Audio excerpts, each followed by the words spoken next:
काषाय वस्त्रं करदण्डधारिणं कमण्डलू पद्मकरेण शङ्खं चक्रं गदाभूषितो भूषणाढ्यं श्रीपादराजं शरणं प्रपद्ये। नमो जन्मभूमी जिथे जन्म झाला, नमो आर्यभूमी जिथे वाढीला, नमो कर्मभूमी जिथे गुप्त झाला। नमस्कार माझा सद्गुरु दत्तात्रयाला, अवधूत चिंतन श्री गुरुदेव दत्त। साधकांनो, काल आपण बघितलं सद्गुरु नृसिंहवाडीवरून औदुंबर नृसिंहवाडी करून सद्गुरु गाणगापूर येथे वास्तव्याला आले। गाणगापूर पासून साधारणतः 2.5 ते 3 किलोमीटरच्या अंतरावर भीमा अमरजा संगम आहे। त्या संगमावर अश्वत्थ वृक्षाखाली सद्गुरु राहत होते आणि माध्यान्ह काळी गाणगापुरामध्ये ते भिक्षेला जात होते। या गाणगापुरामध्ये 100 ब्राह्मणांची घरं होती, पण ते धनवान ब्राह्मणाकडे जाण्यापेक्षा एखाद्या गरीब दरिद्री, कारण लोकानुग्रहा कारणे लोकोपकारा करता ते या भूतलावर आले होते। त्यामुळे ज्यांना त्यांच्या कृपेची, त्यांच्या आशीर्वादाची आवश्यकता आहे, अशांकडेच ते जात होते। आपण काल बघितलं, ते एका ब्राह्मणाच्या घरी गेले। तो दरिद्री ब्राह्मण होता, त्याच्याकडे एक म्हैस होती, ती वाज होती, ती तो माती वाहण्याकरता देत होता। आणि सद्गुरु त्याच्याकडे गेले भिक्षेला, तेव्हा त्याच्या पत्नीने सांगितलं की हे अजून आले नाही आहेत, ते धान्य घेऊन येतील, मग मी तुम्हाला भिक्षा वाढेन। त्यावेळेस सद्गुरु त्यांना सांगतात, कशाला तुम्हाला हे करतेस, तुझ्या घरात म्हैस आहे, दूध दे। आणि सद्गुरूंच्या अमृत दृष्टीने 60 वर्ष वांझ असलेल्या स्त्रीला ज्याप्रमाणे पुत्र झाला, ती कथा पुढे येणारच आहे, त्याचप्रमाणे ही वांझ म्हैस जन्मापासून गाभाच नव्हता, ती म्हैस दुभती झाली आणि तिच्याकडनं दुधाची भिक्षा घेऊन, दूध प्राशन करून सद्गुरु संगमावर गेले। तो विप्र घरी आल्यानंतर त्याच्या पत्नीने, ती सुशील पतिव्रता अशा त्याच्या पत्नीने आपल्या पतीला ही सर्व हकीकत सांगितली। त्याला ते दूध दाखवलं। सिद्ध म्हणतोय नामधारकाला, या अशा सद्गुरूंच्या अनेक लीला आहेत। मग शिष्य नामांकित नामधारक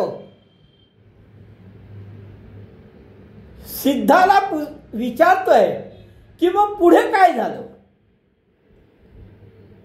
सद्गुरूंचा महिमा कसा वाढला, सद्गुरूंची कोणाकोणावर कृपा दृष्टी झाली, सद्गुरूंचा कोणाकोणाला आशीर्वाद लाभला, हे सगळं मला ऐकण्याची आतुरतेने इच्छा आहे। तेवढं फक्त तुम्ही मला सांगा। सिद्ध म्हणतो, ऐक बाळा, श्री गुरूंची अगम्य लीला तोच विप्रे प्रगट केला, जेणे वांझ म्हैसी दुभिली। सद्गुरूंची अगम्य लीला आहे, त्याच ब्राह्मणाने ती प्रगट केली ज्याच्या म्हैस दुभती झाली। ते काय झालं, दुसऱ्या दिवशी, आदल्या दिवशी हा सगळा सद्गुरूंचा कृपा झाली आणि दुसऱ्या दिवशी माती वाहण्याकरता क्षार मृत्तिका वाहवयासी, माती वाहण्याकरता म्हणून त्या म्हशीला घ्यायला काही लोक आले आणि दे रे बाबा तुझी ती म्हैस, आम्ही तुला त्याच्या मोबदल्यात द्रव्य देतो.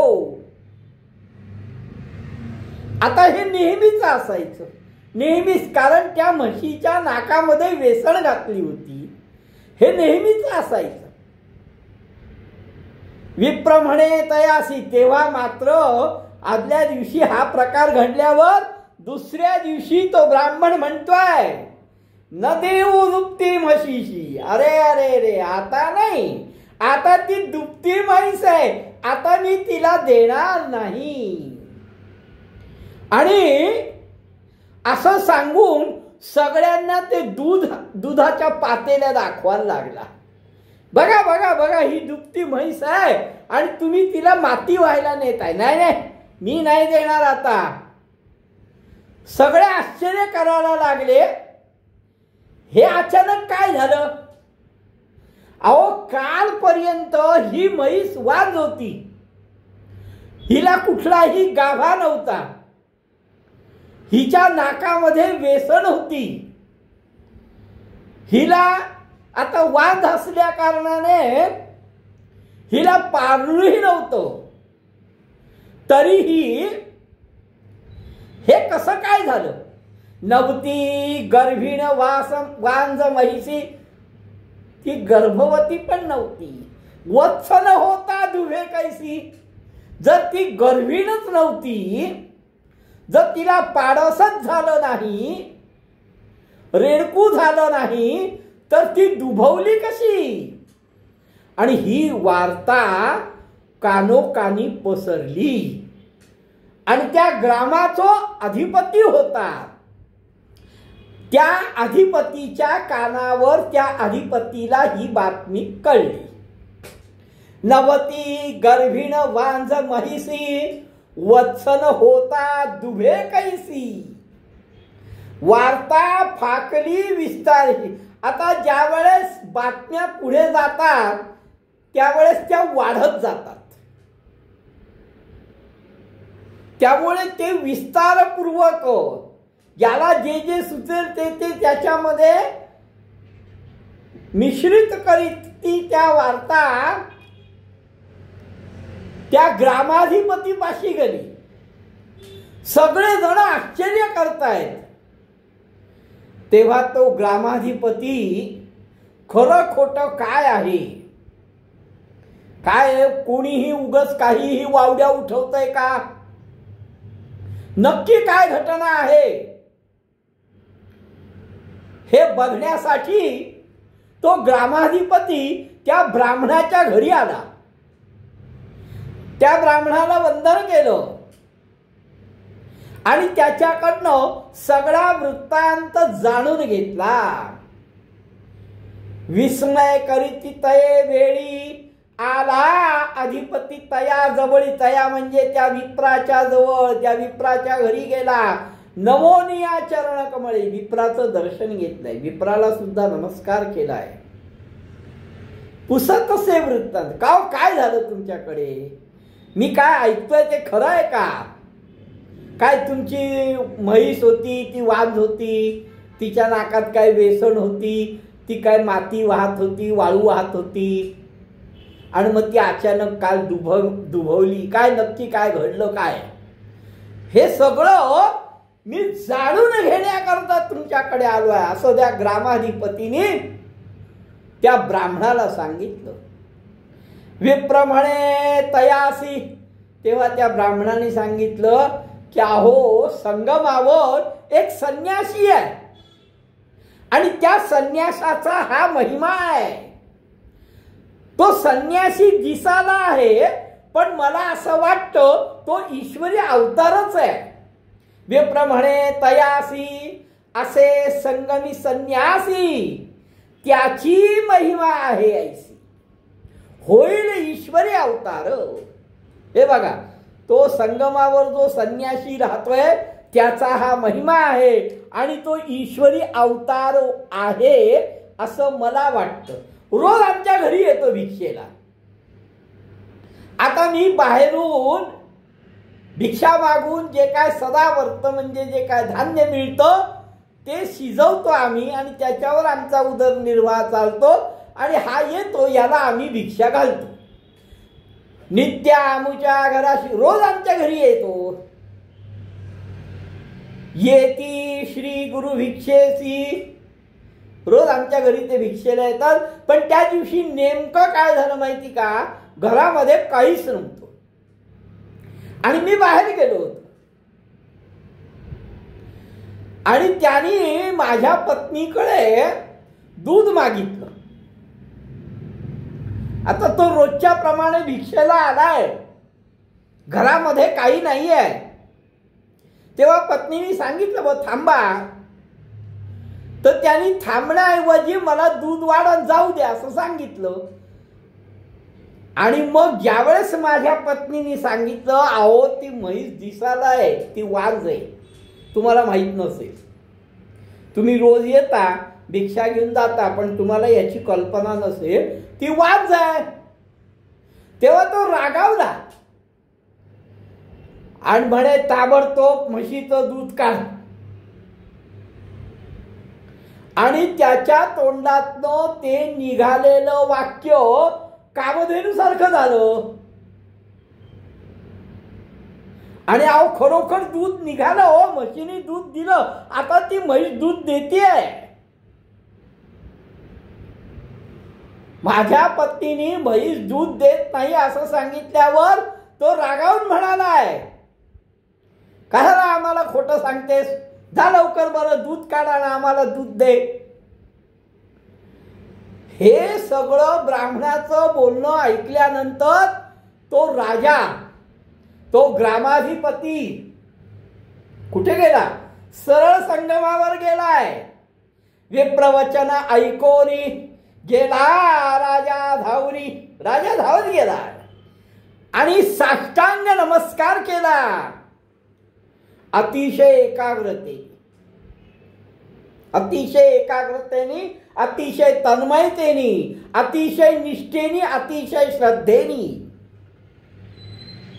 साष्टांग नमस्कार केला आणि सांगितलं तुम्ही जगद्गुरु आहात, त्रैमूर्तीचे अवतार आहात, तुमचा महिमा प्रचंड आहे आणि तो महिमा वर्णन करणं आम्हाला अशक्य आहे. आम्हाला तो महिमा काही वर्णन करता येणं शक्य नाही, कारण आम्ही अल्पबुद्धीचे आहेत, मंदमती आहे.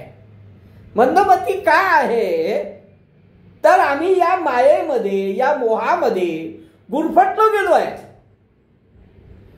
पण तू तारक आहेस,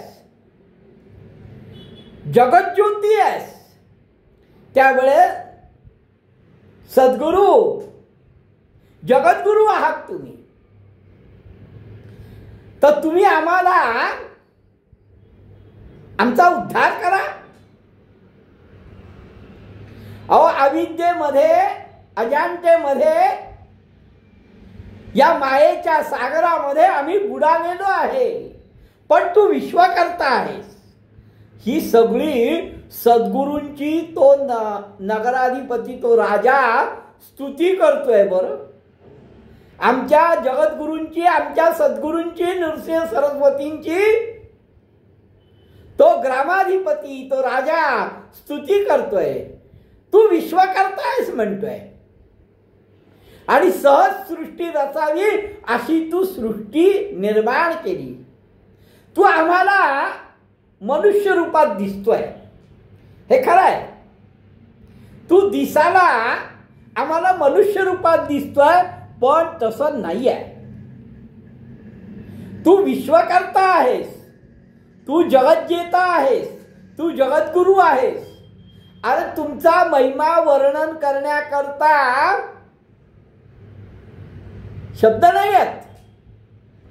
अरे स्तोत्र सुद्धा अशक्य आहेत, कारण तूच रक्षण करतायस, तूच निर्माता आहेस, तू चिन्मय आत्मा जगद्गुरु आहेस.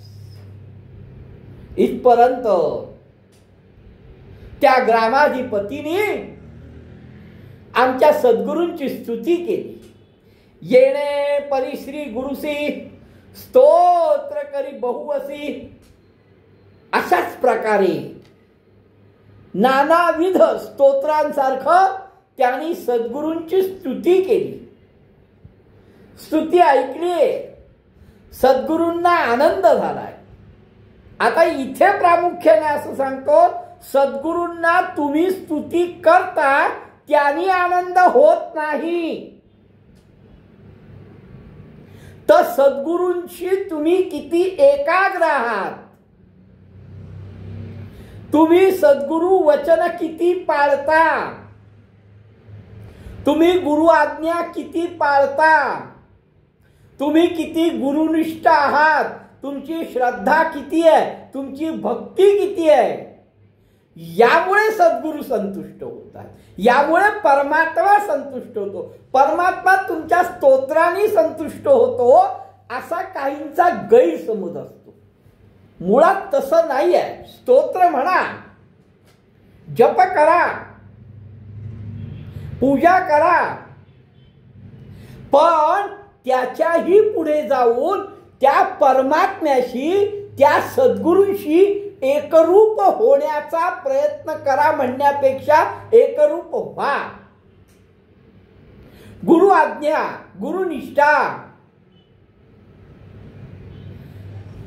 पोथ्यांमध्ये लिहितात, श्री गुरुमूर्ती संतोषी, तर ते स्तोत्रावर संतोषले, तर ते स्तोत्र म्हणत असताना त्याची एकाग्रता, त्याची श्रद्धा, त्याची निष्ठा.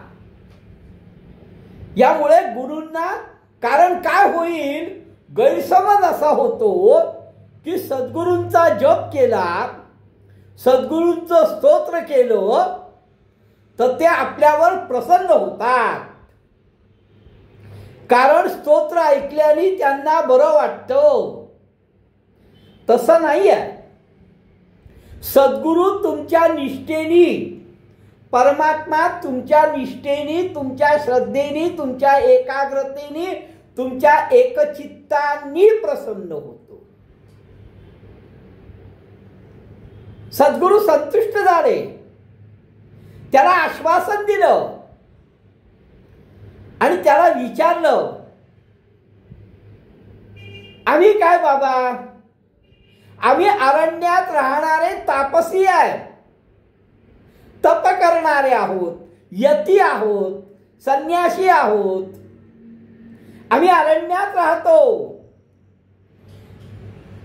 पण तू, आम्ही ठीक आहे अरण्यात राहतो, कारण आम्ही तापसी आहे, आम्ही यती आहे, आम्ही संन्यासी आहे, साधना करतो, म्हणून आम्ही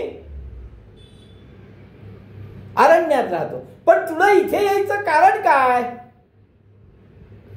आणि मग तू एकट्याने आलेला, तू एकट्याने आलाय, तर पुत्र कलत्र सहितेसी, आपल्या सगळ्या परिवाराला घेऊन तू आलाय. या कारणे आम्हापासी येणे तुम्हा संभ्रमेसी, पुत्र कलत्र सहितेसी, कवण कारण सांगा आम्हासी. अरे कुठल्या कारणाकरता तू आपल्या सगळ्या परिवाराला घेऊन या अरण्यामध्ये आलेला आहेस. आम्ही अरण्यामध्ये का आहे याचं कारण तुला सांगितलं, पण तू तुझा सगळा परिवार घेऊन या अरण्यामध्ये का आला आहेस हे आम्हाला कळू दे. सद्गुरूंचं ते बोलणं ऐकलं, त्या राजाने हात जोडले, ग्रामाधिपतीने हात जोडले आणि म्हणतो, अहो तुम्ही भक्तजनांचे तारक आहात, तुम्ही कृपाळू आहात, तुम्ही कनवाळू आहात, तुम्ही जगद्गुरु आहात, मग तुम्ही का अरण्यात राहता. अहो ज्या भक्तांचे तुम्ही रक्षक आहात, ज्या भक्तांवर तुम्ही कृपा करता, ते भक्त व्यवस्थित राहत असताना तुम्ही अरण्यात राहणं काय. अहो जो भक्तजनांना उद्धार करण्याकरता तुम्ही भूतलावावर आला आहात,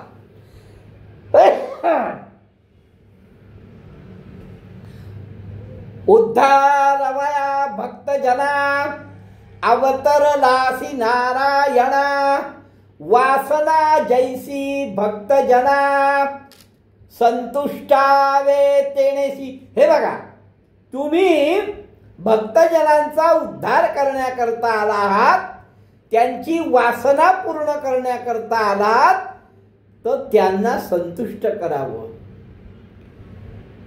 तुम्ही संतुष्ट करणारे आहात, तुम्ही भक्तजनांना तारणारे आहात, असं तुमचं ब्रीजवाक्य हे वेदपुराणांमध्ये सांगितलेलं आहे.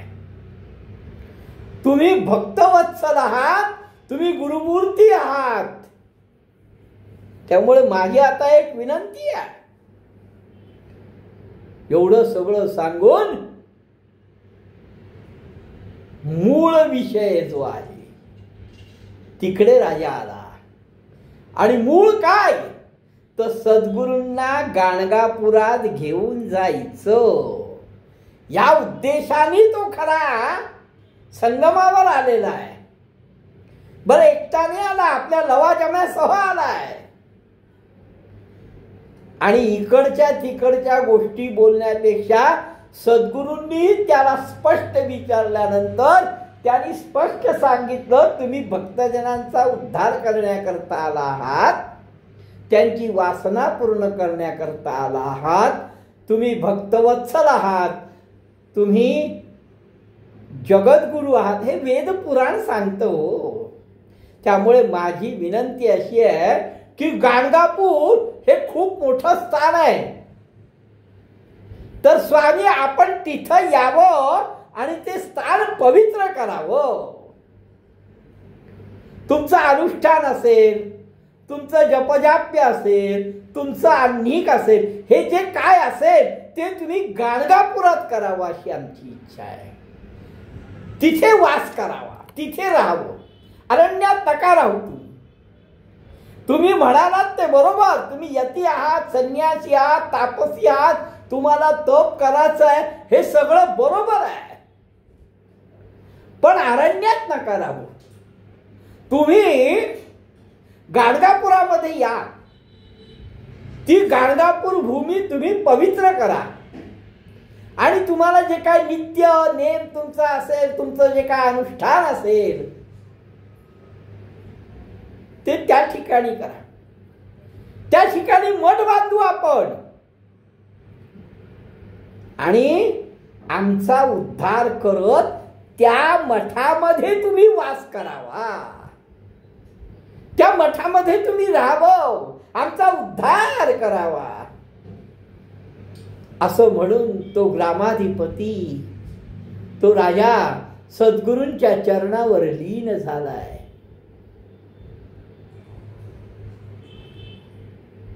गुरु मनामध्ये विचार करतात, त्याची ती श्रद्धा, त्याची ती भक्ती. मी पुन्हा सांगतो तुम्हाला, सद्गुरु संतुष्ट झाले ते त्याच्या स्तोत्रानी, त्याच्या निव्वळ वाणीनी, वैखरी भक्तीने नव्हे. त्यांनी स्तोत्र केली, त्यांनी जप केला म्हणून ते त्याच्यावर संतुष्ट झाले नाही, तर तो सद्गुरूंशी एकनिष्ठ झाला. एकाग्रता, एकनिष्ठता, गुरुवाक्य प्रमाण या सगळ्या गोष्टींनी तो एकरूप झाला, म्हणून सद्गुरू संतुष्ट झाले. सद्गुरूंनी मनामध्ये विचार केला की आता आपल्याला प्रगट होण्या व्यतिरिक्त दुसरा उपाय नाही, प्रगट व्हावंच लागणार आहे.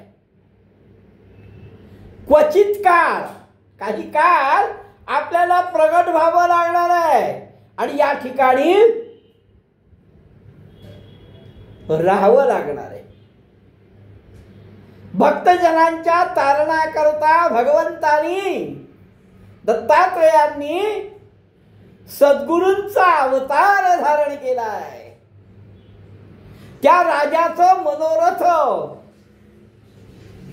पूर्ण करण्याकरता सद्गुरू म्हणतात, पुरवू म्हणती त्यावेळी, बघ बाबा तुझं मनोरथ मी पूर्ण करीन. तुला घेऊन जायचंय ना मला गावामध्ये, तुला घेऊन जायचंय ना मला गाणगापुरात, मठ बांधायचा आहे, मला ठेवायचं आहे. ठीक आहे, तुझी इच्छा आहे तर मी गाणगापुरामध्ये यायला तयार आहे. असा त्या राजाला, त्या ग्रामाधिपतीला ते म्हणतात, जैसी तुझ्या मानसी, तुझ्या मनामध्ये जशी इच्छा असेल तसं कर. हे सद्गुरूंचं वाक्य ऐकल्यानंतर तो राजा म्हणजे एक प्रकारचा मुनीच होता बरं, कारण सद्गुरूंशी खरोखर एकरूप होता. मग राजा काय करतोय?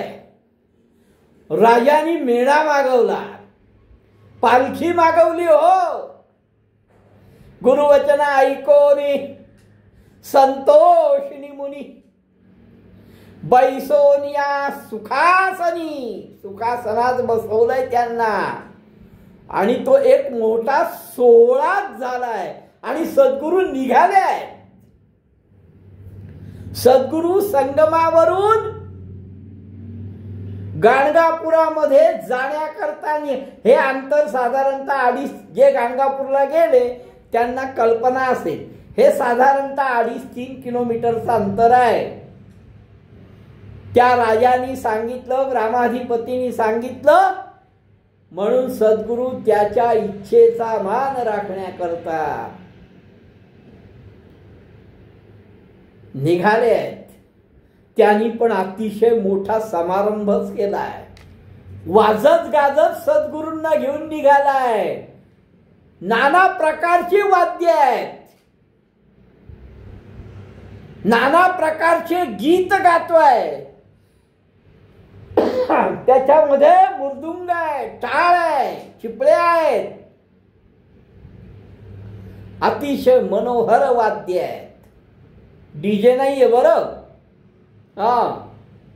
टाळ, चिपळ्या, मृदुंग आणि सद्गुरूंचं गायन करीत. विचार करा कशी पालखी सोहळा असेल तो. माझे सद्गुरू नृसिंह सरस्वती पालखीमध्ये बसल्यात, त्यांच्या पुढे टाळ मृदुंग वाजतायत, भजन होत आहेत, गायन होत आहे. आणि सद्गुरू गाणगापुराकडे निघाले.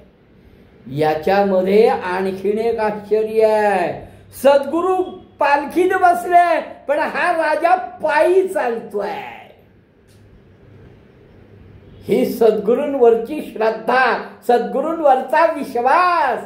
राव निघे छत्रपता केसी, गजतुरंग शृंगारेसी, आपले पुत्र कलत्रेसी, आपला सगळा परिवार सुद्धा सवे यतीशी घेऊनी, सद्गुरूंना घेऊन. बर टाळ मृदुंग वाजतायत, भजन होत आहेत, तसंच ब्राह्मण वेदघोष करतायत, वेदांच्या ऋचा म्हणतायत. खरोखर डोळ्यापुढे आणा, काय तो सोहळा असेल ना. खरंच काय तो सोहळा असेल. काय ते भाग्यवान असतील ज्यांनी तो सोहळा आपल्या नेत्रांनी बघितला असेल.